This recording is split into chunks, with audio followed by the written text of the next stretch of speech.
All right. This particular reading is for an audience of one at least, hopefully many more over time, but this goes out to LaQuasia Hampton, the loquacious one. LaQuasia, this is The Contest, written by Ron Carlson. This is one of my favorite stories. Just a little bit of background before we get into this. It takes place in, I think, the 60s. Oh, 1958. Somewhere in what feels like the Midwest to me. It might not be the Midwest, but I think if you picture someplace like Des Moines, even someplace like the South Side, especially the South Side kind of up by Lincoln here, if you know what I'm talking about, like smaller brick houses that are pretty nice, but pretty small and pretty old. That's going to really resemble the neighborhood that Glenn, the main character, describes called Poplar Grove. So Glenn and his friends live in Poplar Grove, the older, nice-ish neighborhood, but with small houses. And then much of the story is about the new neighborhood, the new development called Holiday Hills. So when we talk about Holiday Hills, you could be picturing Waukee, Ankeny, any of the suburban hellholes. You can quote me on that. In the surrounding area of any city. So in Colorado Springs, these suburban hellholes would be called Banning Lewis Ranch or Pine Creek or any neighborhood that isn't the West Side. Boom. Okay. Otherwise, as we dive into the story, just keep in mind we're looking for major irony. So nothing small. And by irony, we really just mean, for our purposes, whenever the opposite of what you expect to happen happens. So this author, he's terrific in my opinion. He's going to get us thinking one way, and then by the end of the story, he's going to twist that around on us. So let's just keep an eye out for that. If you can identify that and keep up with the main characters and events, then we'll be able to crush this assignment. Here we go, The Contest. The radio station was KLOF, number 570 on the AM dial, and the building was set in what we called grassland, an isolated area of weedy fields that extended from the edge of the city for about a mile to the industrial side of town. Its tall, skinny tower was right behind it, anchored by 4 long cables, and at night the red lights blinked from the top.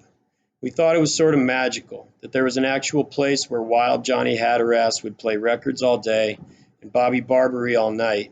And whenever we drove on Surplus Avenue, we looked for the orange call letters, KLOF, standing lit on the roofline. How could there be so much in that one place? The radio station shared the building with Apocalypse carpets, and once a month or so I would see KLOF on my way to Anvil Bridge and Iron, the shop where my dad was a welder. I was 11 that year, the year of the contests, the year they gave away the house. My mother listened to KLOF all afternoon, when it was country western, the old country western, which had a definite honky-tonk whine. It wasn't big, bold, or shiny the way country became later. These were plaintive songs that sounded like they'd been recorded in somebody's kitchen right after everyone had stopped crying. My mother had an unending garden that circled the backyard in a loop, and she worked on her hands and knees in pedal pushers that year, 1958, in her garden gloves with her trowel. I remember so many afternoons with the radio on our patio beating out, dream on, teenage queen, prettiest girl we've ever seen," while I half-heartedly weeded the fence line and reeled from the wild metaphors in the music, though I didn't know that word that summer. I saw that a lot of unlikely stories held together, given the muscle of a melody. "Get them out by the roots, my dear," my mother would say, and I would hurry on pulling the tops off the weeds so I could get to the next fence post and be free. Eldon Backman and Lanny Loper were always waiting for me in the park to play some strikeout or off the step, which are perfect games for 3 guys. Sometimes we would ditch our mitts in the hedge by the fountain and ride down to the river, where we were not supposed to be, and throw rocks at everything. We all had good arms. "Did you guys call in for the Big Pop, please, on KLOF?" Eldon asked. We'd left our bikes and were down the bank of the river under the scrawny, half-dead willow tree, waiting for something to float by. There were clumps of hollow reed husks we called tubes, and if you broke off a piece, you could pretend to smoke it. Lanny had lit a tube one time with his stolen matches and sucked on it. He said the smoke cut him like a knife. You called in, I asked. Yeah, Eldon said. We all knew the contest. You called in and a girl put you through to the recorder, and when you heard the bell, you said, Big Pop, please. They recorded your voice, and once an hour the station played 5 people saying the phrase. If you heard your voice, you called and won a case of lime or strawberry Big Pop sodas. No, Lanny said. No one wins that. They just get you to listen to the radio. Wild Johnny Hatteras is full of it. Geez, I think he's cool. Cool was a new word that year. It had been out, but we were just starting to use it. He's better than that cowboy crap they play all day. I do like Elvis and those other guys. The Everly Brothers, Eldon said. We'd had a long talk about Wake Up, Little Susie the week before. What we would say if we came home late like that. Lanny kept saying that the kids in the song had done it, and he kept quoting the ooh la la in it, and Eldon and I were with the guy. They'd just fallen asleep at the movies. That's not going to happen, Lanny said. You don't fall asleep on a date. You fall asleep in social studies with Mrs. LeBride. He had a point, but it didn't sway us. We were 11, and yet we felt the pull of romance and intrigue. And if there's a time when things are ineffable, it was that time. It was that year. Let me stop real quick and tell you what ineffable means, LaQuasia and anybody else. Ineffable is a wonderful word, one of my all-time favorite words, and it means not describable by words. So anytime you felt something so powerful or strange and you can't even put words to it, that's ineffable. Throughout this story, you'll catch Glenn, the narrator, telling us that as a child, there were various things that he felt that he didn't have words for. And I think if any of us think about our childhoods, I think you'll find there's a lot of that. Like in the moment, at least, you wouldn't have even known how to describe the moment because when you're a kid, you're just living it, right? It's really beautiful. So I love this word. I felt something when I rode down Orchard Street, where Cordelia Level lived, though I made a point never to look at her house. I just pedaled like a man with a noble mission. What is that feeling? It doesn't have a name. Eldon, I asked my friend, did your mom get the second house clue? I tossed my handful of rocks. Nothing was coming down the river today. I think she did. What was it? It was something like it all starts in the middle of nowhere. It makes no sense. They won't give away a house, Lanny said. They're full of it. Yeah, they will, Eldon said. You can't say it on the radio and not do it. It's the law. Which house? A dollhouse? I knew the answer because I'd seen the radio station's brochure, which my mother had driven out to KLOF to retrieve. It's one of the model homes in Holiday Hills. Way out on the hills, where they're building all those new houses. They're big houses, Eldon said. All three of us slept in the finished basements of the little houses in Poplar Grove, our neighborhood west of the river. The picture shows a room with a pool table in it, I said. Do you win it too, the pool table, Lanny asked. This is all crap.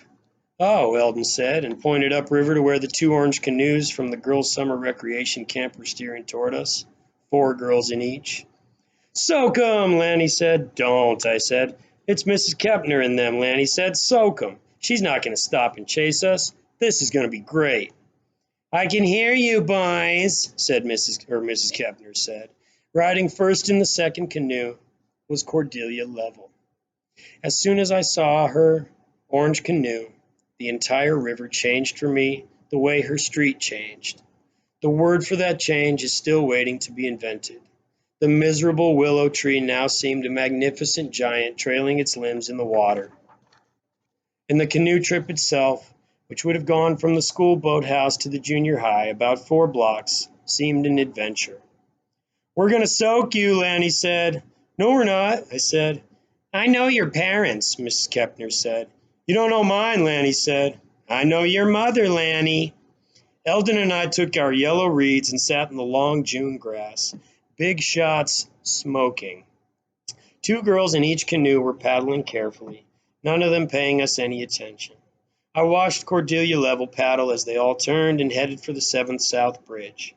The bridge changed while I watched. Cordelia Level was lighting up the neighborhood. It was hard to sit still. I wanted to grab my bike and ride down to the junior high.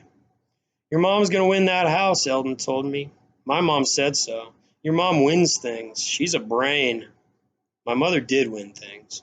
She wrote jingles and phrases and had won our hi-fi and my bicycle and a ton of records and our washing machine and even some money.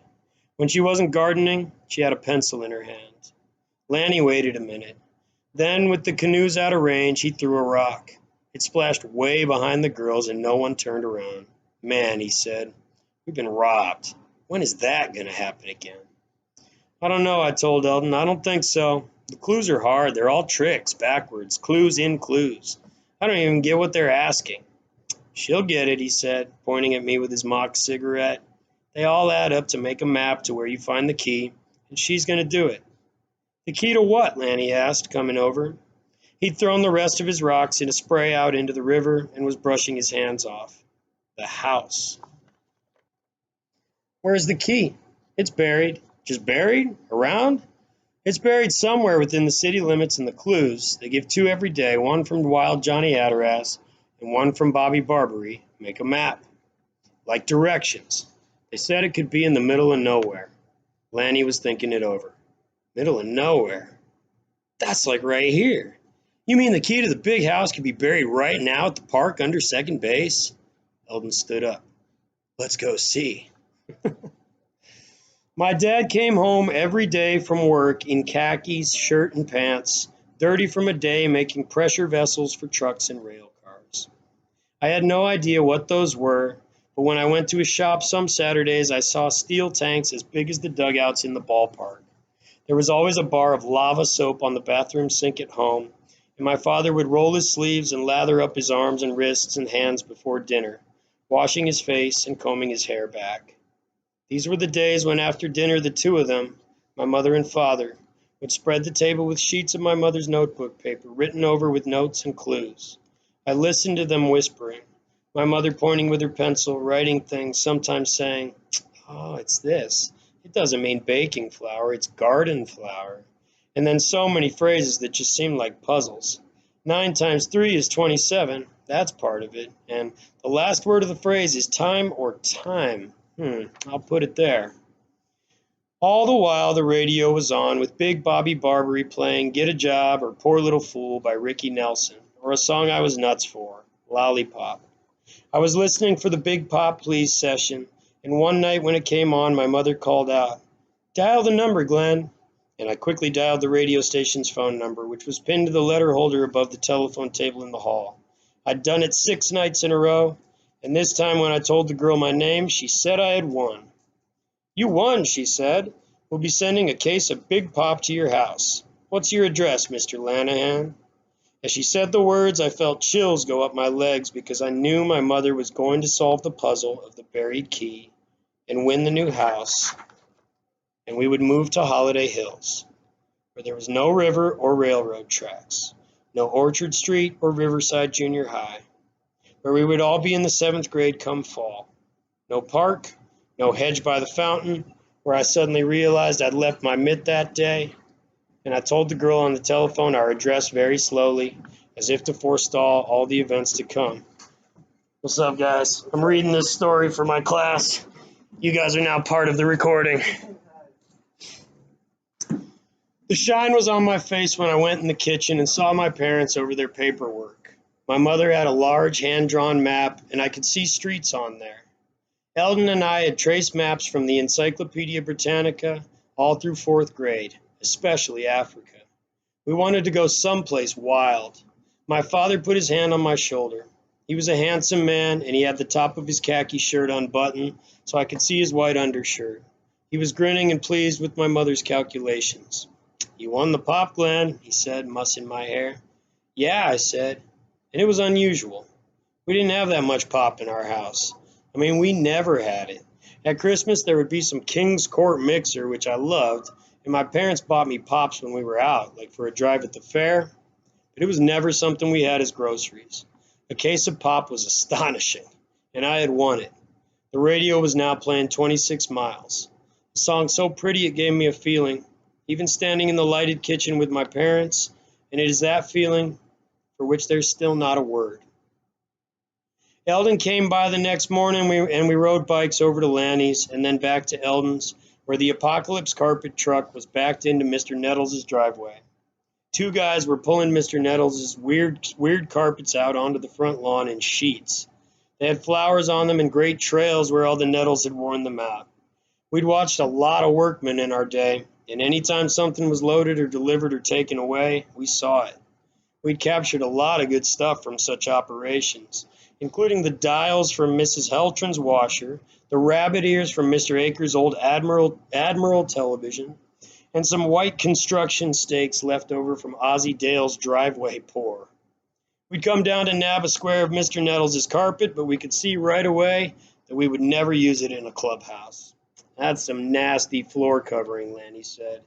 One of the carpet guys came around the front of the truck and lit a cigarette. He was a young guy, and his skimpy mustache looked like a mistake. You ever see Wild Johnny Hatteras there at KLOF? Eldon asked him. What? The guy said. Yeah, we know John. Eldon turned to us, his smile lit up. These guys knew Wild Johnny Hatteras. You know where the key is buried? I wish, he said. You should see the cars. He's got the traffic all screwed up. On surplus, all through grassland, everybody coming to get the written clues and the rules. I had some lady follow me home. There's two guys in a pickup parked across by the railroad tracks with binoculars. He stubbed out his smoke on the bottom of his shoe. We'd all been watching him smoke pretty closely, but there wasn't much to learn. They've been there three days solid. This town is going nuts. That's Johnny Hatteras, Eldon said. He's wild. He's huge, the carpet guy said. He held his arms out to make a round man. He's the biggest guy you'll ever see. Sits on a bench in the studio. We stood there astride our bikes and didn't know what to do with that information. Hey, Lanny said, standing on his pedals and starting to ride off. He doesn't sit on a bench, and you never saw him. He talked to people that way. That night on the radio, I heard Lanny's voice saying, Big Pop, please. And I yanked at the hall phone to alert him to call in, but his line was busy. My mother's papers were growing. She had narrowed her search down to the edge of town where they were building the new post office. I looked at my folks, and they looked like two big kids doing their homework. What was on that corner? She asked my father. Wasn't it the S.O. station? Oh, my God. S.O. Edwin, she said. Let's just drive over there. Now? When my father, the welder, said that, the two of them grinned. It wasn't like my dad to miss Maverick, but those were weird days in Poplar Grove. After Maverick was Cheyenne, with Clint Walker as Cheyenne Bodie. That was a great show because he was strong and always misunderstood, and too polite to force the right thing to happen. He was a big guy in a buckskin shirt when he came to town and got involved, and then he had his feelings hurt. And mine. It was the age when I felt it if I stood to the side and didn't make a fuss. Eventually my wonder would be discovered. I read that weird. It was the age when if I stood to the side and didn't make a fuss, eventually my wonder would be discovered. Halfway through Cheyenne, I heard the car arrive. My folks came in and my mother sorted her papers into files and cleared the kitchen table and told me it was time for bed. What happened? My father was looking out the kitchen window. Is he still there? My mother said. No, he saw us pull in. He was smiling and shaking his head. People. He knows where you live, Verna. We'll see him again. Who? I asked. The guy in the pink Fairlane who followed us from downtown. Why? He knows your mother's getting close. The father told me that there were 5 or 6 people digging holes in the field where they were building the new post office, and the police came and shooed them all away. The next day, Lanny led Eldon and me on our bicycles past the junior high and over the footbridge 2 blocks to the old Chapman Library. Check it out, he said. We could see 3 holes dug under the bay window in the old brick building. They think the key is in the library lawn. They think the key's in the library lawn? Lanny pointed up to the bust of Andrew Carnegie. We could see the back of his bronze head in the huge paned window. The clue must have been something about him, like just 10 feet behind the brass head or something. Or his initials, or this address, or something about books. The clues are nuts. Eldon said, "Don't worry, your mom will get it. We're going to have to ride our bikes out to Holiday Hills and play pool with all your new friends." We decided to go and tell Mrs. Verlinken about the holes. She already knew. And the city truck arrived, and a guy in a blue shirt filled the holes in. The old library was one of my favorite places, but I'd never been there in the summer before. This was the room where I'd read 4 of the Jack Ralston books, and when I asked for the 5th, Mrs. Verlinken asked me whether I shouldn't move on, and she gave me an H.G. Wells book, The Island of Dr. Moreau, and so I admired her in this place tremendously. I just knew it was full of secrets. I feared there wouldn't be a library in Holiday Hills. There might not be any books at all. In the picture with the pool table, there was a bullfighting poster on the wall, but no bookshelves. Eldon had pulled the maps of South America, a big flat book, and was looking at Brazil. Lanny sat down with Life magazine, so I wandered toward the voices in the activity center and found 4 of the summer recreation girls sitting on the tiny chairs, all reading aloud from the same book, a little play. I heard Cordelia Level say her line. "I don't think that Jack was even there on the night in question." And then her friend Gail tapped her, and she looked up at me and stood right up. "Sorry," I said. Cordelia came over to me. She was wearing a dark blue shirt with no sleeves and light blue Bermuda shorts. Her shoulders were rosy from canoeing in the sun.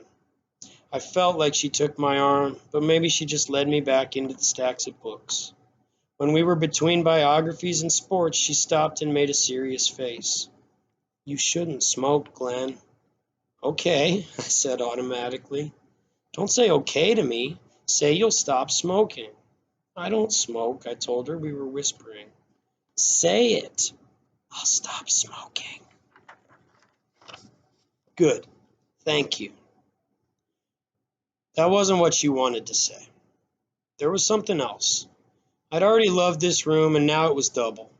She'd also changed biographies and sports books, and she did take my arm, touched my elbow, and let it go. She said quietly, while keeping her eyes right on mine, "I don't want you to move to Holiday Hills." The light now went crazy, and it was because I saw water skim her eyes, and then some must have come up in mine. Cordelia Level turned and went back to the play. I was 11, and I knew that I now had a moment in my life where I had heard exactly what I had hoped to hear. That afternoon, I made the mistake of swinging by my house to get my mitt. I rode through the open gate of the backyard, and there was my mother on her knees gardening. She was in the shade of a huge castor bean plant she'd fostered. It was a beauty for a while with its big tropical leaves, and now it looked like something I'd read about in H.G. Wells. The radio was loud on "Send Me the Pillow That You Dream On," another crazy sentence that made perfect sense to me after my interview with Cordelia Level in the library. "Oh, Glenn," my mother said, and I was captured. "Crawl under here and get the cucumbers. They're all this big." She opened her hand wide, pinky to thumb. "And I don't want them to get too big for pickles. Be careful. Don't smash anything." If I did this right, I might be able to get away before she asked me to weed to another fence post, but it was unlikely.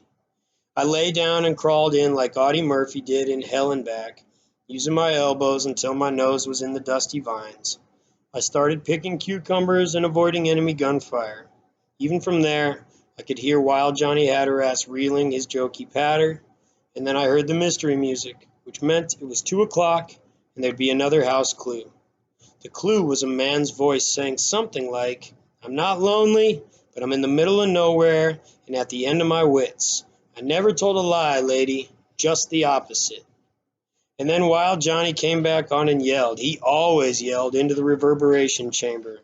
"One more clue, you detectives. Doesn't anybody want a free house in Holiday Hills, the newest, most modern development in the city? Put on your thinking caps now and grab your shovels. There's just one more clue and we're saving it for tomorrow." "Mom," I called from the jungle, "how many do you want?" I'd stashed about a dozen perfect cucumbers by my knee. "Mom?" I lay for a minute in the leafy dark. My mother was coming out of the house. She said, "I had to call your father. I solved the puzzle. I know where the key is." I looked up through the giant leaves of the castor bean plant at the blue sky over Poplar Grove. I'd seen the sky this way a lot the previous fall, when we'd played army in the vacant lots past the church. After getting shot, I'd lie in the clumps of grass there, dead, flat on my back with my rifle, a stick I'd had for 4 years, waiting for Eldon or Lanny, or whoever was the medic, to come and kneel by me and call out the bad news. Can you love the sky? Can you lose it? When I met Lanny and Eldon later at the park for 500, there was a big scar out by second base, and Eldon pointed. "What'd you do?" "You see the way everybody's digging everywhere in this town," Lanny said. "I just thought I'd better check. It was a hunch. Second base. Sometimes these mysteries are solved by hunches. Haven't you ever heard of a hunch?" "How deep did you dig?" I asked him. "About a foot," he said. He and Eldon were walking out into center field. I was up first. "You think I went deep enough?" "What's your hunch?" Eldon said. "Hit the ball, Glenn." That night I heard Eldon say "Big Pop Please" on the radio. Bobby Barbary was playing the really nifty stuff. He played Great Balls of Fire, and he played At the Hop 3 times in a row. My dad got home late. He was working overtime on a tank that was so long it fit on 2 rail cars. I watched him wash up and wondered whether I would ever get that dirty. It was amazing watching the sooty lather rinse down the sink. Mom had waited because she didn't want to go out alone. When they asked if I wanted to go with them, I said yes.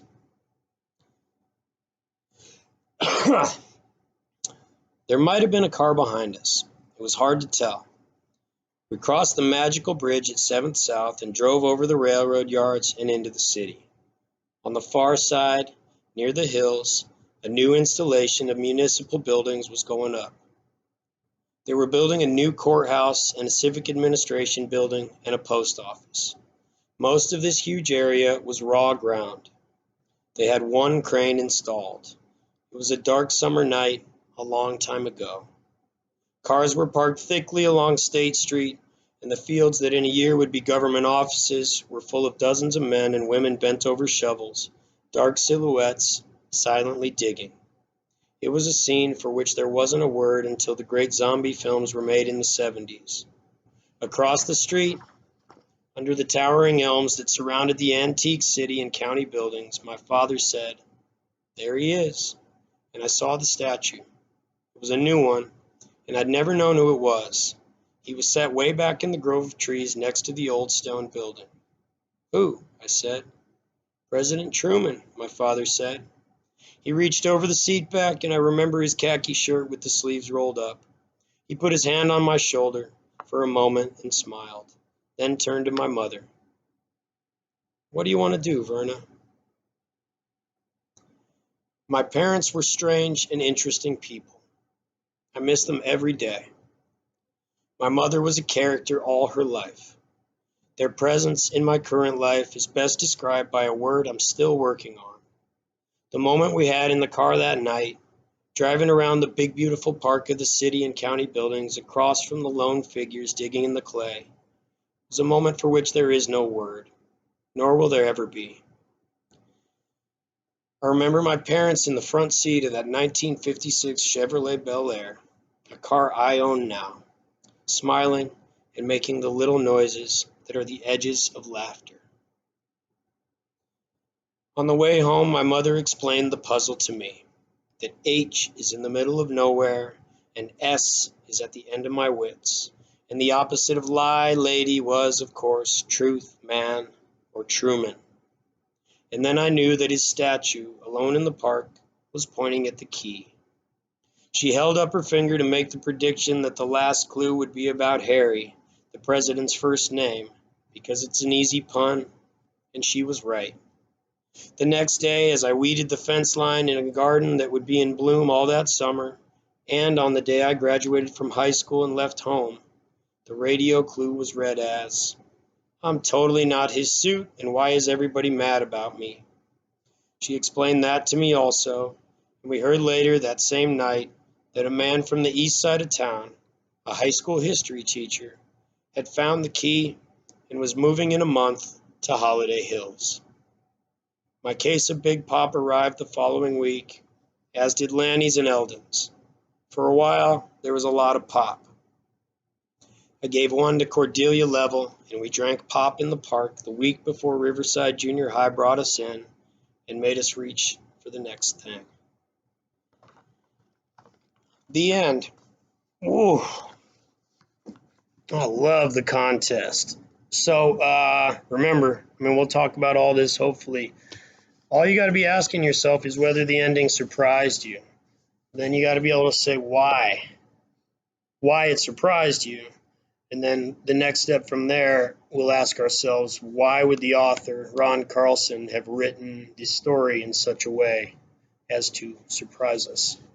He's trying to do something, I guarantee you that. I don't know if you can tell. It's hard for me not to cry over the last couple pages. So there's got to be some serious meaning in there. I look forward to talking to you about this. Peace.